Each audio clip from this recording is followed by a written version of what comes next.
Đây là một tàu sân bay lớp Nimitz, là loại tàu chiến có biên chế thủy thủ đoàn đông nhất thế giới hiện nay.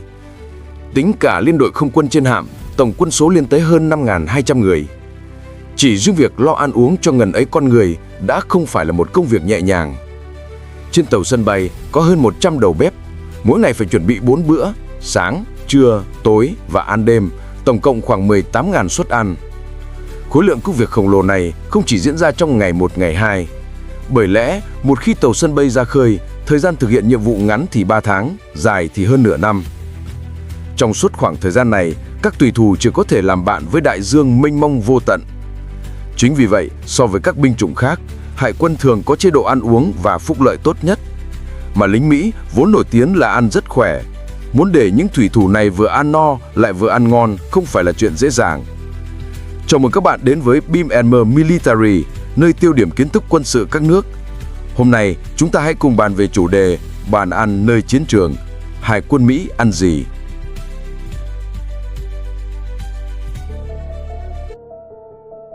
Trong tất cả các tàu chiến của Hải quân Mỹ, tàu sân bay là nơi có biên chế nhân sự đông đảo nhất và không gian dồi dào nhất. Vì thế, các cơ sở vật chất phục vụ ăn uống và giải trí tại đây cũng thuộc hàng sang trọng nhất. Lấy ví dụ như lớp tàu Nimitz, trên tàu có 5 nhà bếp, 12 đến 15 phòng ăn, bao gồm phòng ăn sĩ quan, phòng ăn thủy thủ và cả căng tin mở cửa 24/24. Điều này đảm bảo các thủy thủ sau khi tan ca trực vào bất cứ giờ nào cũng đều có thể lập tức thưởng thức đồ ăn nóng hổi. Tại các nhà ăn dành cho binh sĩ thông thường, thực đơn được thay đổi 2 tuần một lần. Mức độ phong phú của thức ăn đủ khiến nhiều nhà hàng trên đất liền cũng phải tự thấy thua kém. Tóm lại, đều là những món người Mỹ ưa thích như hamburger, pizza, sandwich, bít tết bò, sườn cừu, kem, gà nướng, vân vân. Phải công nhận là chiếc hamburger này trông rất ngon. Thịt xông khói, bánh thịt bò, phô mai, nước sốt thịt, lại ăn kèm thêm chút khoai tây và vòng hành tây chiên. Ăn một cái là đảm bảo no căng. Tất nhiên, nếu bạn chê những món này quá nhiều dầu mỡ, tàu cũng cung cấp các suất ăn dành riêng cho người ăn chay, ưu tiên sự thanh đạm và rau củ. So với nhà ăn của binh sĩ, phòng ăn của sĩ quan, wardroom, được trang trí sang trọng hơn một chút. Ghế ngồi đều là ghế đệm đơn, không gian tương đối rộng rãi và thoải mái hơn. Tuy nhiên, thực đơn thì vẫn y hệt nhau. Điểm khác biệt duy nhất có lẽ là số lượng người ăn ít hơn, trình độ tay nghề của đầu bếp cao hơn, nên các món ăn được trình bày trông tinh tế hơn đôi chút. Nhà hàng tốt nhất trên tàu sân bay là nơi phục vụ riêng cho hạm trưởng. Nơi này mang chút hơi hướng của du thuyền hạng sang, được biên chế đầu bếp riêng phục vụ theo hình thức gọi món. Thực đơn sẽ được thiết kế dựa trên nguồn nguyên liệu hiện có trên tàu, đáp ứng được mọi yêu cầu của hạm trưởng. Nhưng cơm tập thể thì vẫn là cơm tập thể, ăn mãi cũng sẽ ngán. Không sao cả, trên tàu sân bay còn có cửa hàng bán lẻ, Ship Store. Bạn có thể mua một ít đồ ăn vặt, nước giải khát để thi thoảng đổi vị. So với siêu thị trên đất liền, giá cả hàng hóa ở đây rẻ hơn nhiều, hơn nữa còn được miễn thuế bán hàng. Nếu món bạn cần không có trong cửa hàng, bạn có thể tìm gặp bộ phận cung ứng dịch vụ bán lẻ. Thông thường, miễn là yêu cầu không quá đáng, họ sẽ nhập về cho bạn trong đợt tiếp tế lần sau. Muốn uống Starbucks ư? Không vấn đề gì, ở đây cũng có. Hải quân Mỹ có quan hệ hợp tác với Starbucks. Nhân viên của hãng sẽ lên tàu sân bay, trực tiếp huấn luyện các thủy thủ cách pha chế một ly cà phê thơm lừng. Có tổng cộng 7 loại đồ uống để lựa chọn, bao gồm latte, cappuccino, macchiato, caramel macchiato, americano, mocha sô-cô-la đen và sô-cô-la trắng. Đôi khi còn có cả hương vị phiên bản giới hạn chỉ có trên tàu sân bay, về nhà là không uống được nữa. Starbucks thường là địa điểm được yêu thích nhất trên tàu. Các thủy thủ thường xuyên xếp hàng dài để mua cà phê.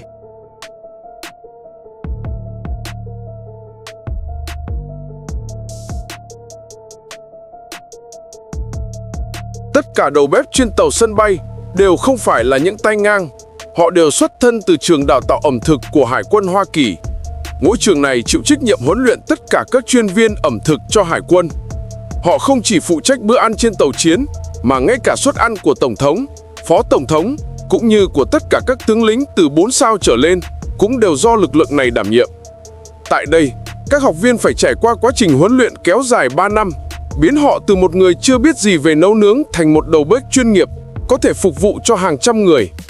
Từ món bò hầm ăn với cơm cho đến mì Ý, các loại bánh pie và đồ nướng, học viên không chỉ phải nắm được một vài món mà bắt buộc phải tinh thông tất cả. Quá trình đào tạo vô cùng khắc nghiệt, yêu cầu của giảng viên thường rất cao. Bởi lẽ, đây không phải là nấu ăn trong nhà hàng, mà là trên mặt biển dập dềnh sóng gió, tình huống thay đổi trong chớp mắt. Họ phải có khả năng ứng phó với các tình huống bất ngờ, sử dụng nguyên liệu hiện có để chế biến ra những bữa ăn chất lượng cao, nhanh chóng khiến thủy thủ đoàn hài lòng. Sau khi trải qua nhiều năm huấn luyện và vượt qua các bài kiểm tra, những học viên tốt nghiệp sẽ được điều động ngẫu nhiên đến phục vụ trên các tàu chiến, bắt đầu cuộc sống bận rộn và căng thẳng trong nhà bếp. So với các thủy thủ khác, công việc của đầu bếp không hề nhẹ nhàng chút nào. Bạn biết đấy, chúng tôi phải đảm bảo mọi người đều được ăn uống đầy đủ. Tôi nấu ăn cho 5.000 người trên con tàu này. Thật sự rất thử thách, nhưng đồng thời, tôi cũng yêu thích công việc nấu nướng.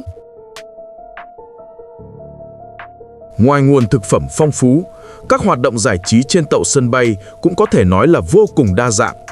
Trong những lúc không có nhiệm vụ tác chiến, nhà chứa máy bay, hangar và bong phóng sẽ biến thành hai địa điểm team building khổng lồ. Các thủy thủ có thể tổ chức tiệc nướng barbecue ở đây, mở cuộc thi ăn bánh nướng xem ai ăn nhanh hơn. Từ món thịt nướng xông khói kiểu Texas đến thịt nướng đá núi lửa Hawaii kết hợp với kem tự chọn và cà phê xay tại chỗ. Vào những ngày nắng đẹp, được ngồi trên bong tàu thưởng thức vài miếng như vậy chắc chắn sẽ xua tan mọi mệt mỏi. Nếu muốn vận động thể thao một chút, họ có thể chơi bóng bầu dục, tìm bạn tập đấu quyền Anh, chơi bóng rổ ngay trên bong tàu, vung vài gậy gôn, hoặc cũng có thể dựng màn hình lớn để xem phim. Thỉnh thoảng, tàu còn tổ chức các hoạt động dưới nước để khích lệ tinh thần. Trong khoảng thời gian này, tàu sân bay sẽ dừng lại, khoanh vùng một khu vực an toàn xung quanh tàu để các thủy thủ có thể nhảy xuống biển thư giãn. Những hoạt động này trở thành phương thức quan trọng để giải tỏa áp lực của cuộc sống dài ngày trên biển. Quanh năm thực hiện nhiệm vụ trên biển, việc gặp phải những ngày lễ Tết mà không thể về nhà là chuyện thường tình. Những lúc này, trên tàu sân bay cũng sẽ có những đãi ngộ đặc biệt. Ví dụ như vào lễ Giáng sinh, ngày lễ quan trọng nhất trong năm của người Mỹ, ngay cả đô đốc hải quân cũng sẽ đích thân xới cơm cho binh lính. Đây là việc tiếp nối truyền thống các sĩ quan cao cấp tham gia vào việc phân phát thức ăn cho cấp dưới. Khẩu phần ăn ngày Giáng sinh sẽ phong phú hơn ngày thường, bầu không khí lễ hội cũng rất đậm đà.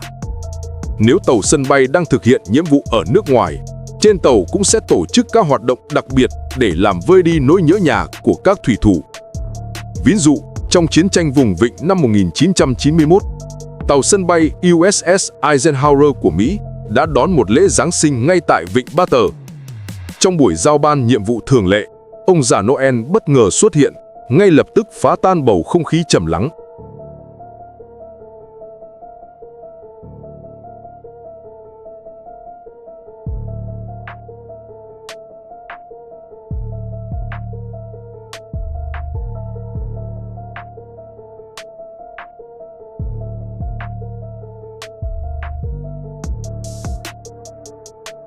Ông cầm trên tay một túi quà lớn. Nhưng món quà này không phải là đồ lưu niệm thông thường, mà là tình yêu thương đong đầy từ những người thân đang ngày đêm mong ngóng nơi phương xa vạn dặm. Trong số đó, có những đôi dép lê hình hoạt hình ngộ nghĩnh, quần đùi hoa sặc sỡ, đôi găng tay đỏ đậm chất Giáng sinh, bàn chải đánh răng hình nàng tiên cá, vật phẩm của Star Trek, du hành giữa các vì sao, cùng đủ loại vật dụng mang đậm dấu ấn cá nhân khác. Vào thời điểm đó, khi ngành chuyển phát nhanh vẫn chưa phát triển như bây giờ, việc nhận được những món quà từ gia đình ở cách xa vạn dặm chính là niềm an ủi tinh thần tuyệt vời nhất dành cho những người lính này. Được rồi, quay lại chủ đề chính. Mỗi tàu sân bay lớp Nimitz đều được trang bị 11 kho chứa thực phẩm chuyên dụng, bao gồm 7 kho hàng khô và 4 kho lạnh, có thể mang theo lượng thực phẩm đủ dùng trong hơn 90 ngày. Mặc dù bản thân tàu sân bay có kho dự trữ dồi dào, Nhưng để đảm bảo nguyên liệu luôn tươi mới, quân đội Mỹ dựa vào mạng lưới căn cứ toàn cầu của mình để điều động tàu tiếp tế phụ trách công tác hậu cần bất cứ lúc nào. Các tàu này sẽ bổ sung vũ khí, đạn dược, nhu yếu phẩm, trái cây và rau củ tươi cùng các loại vật tư khác cho tàu sân bay ngay trong quá trình thực hiện nhiệm vụ. Việc tiếp tế thường có hai phương pháp.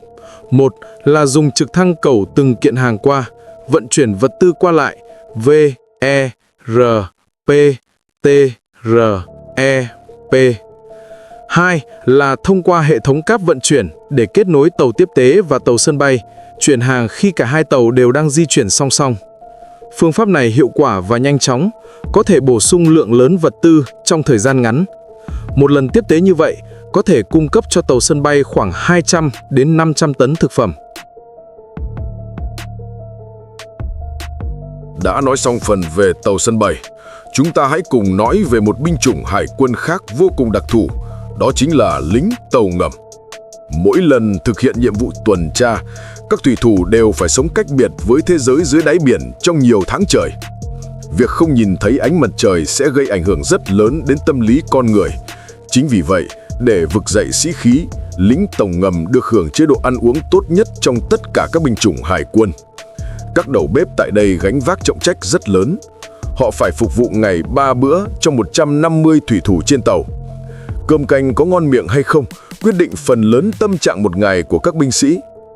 Ví dụ như thực đơn hôm nay mang phong cách lễ tạ ơn, bao gồm gà tây, thịt giam bông, khoai tây nghiền, nước sốt thịt, bánh mì, vân vân. Quy trình chế biến gà tây tương đối đơn giản.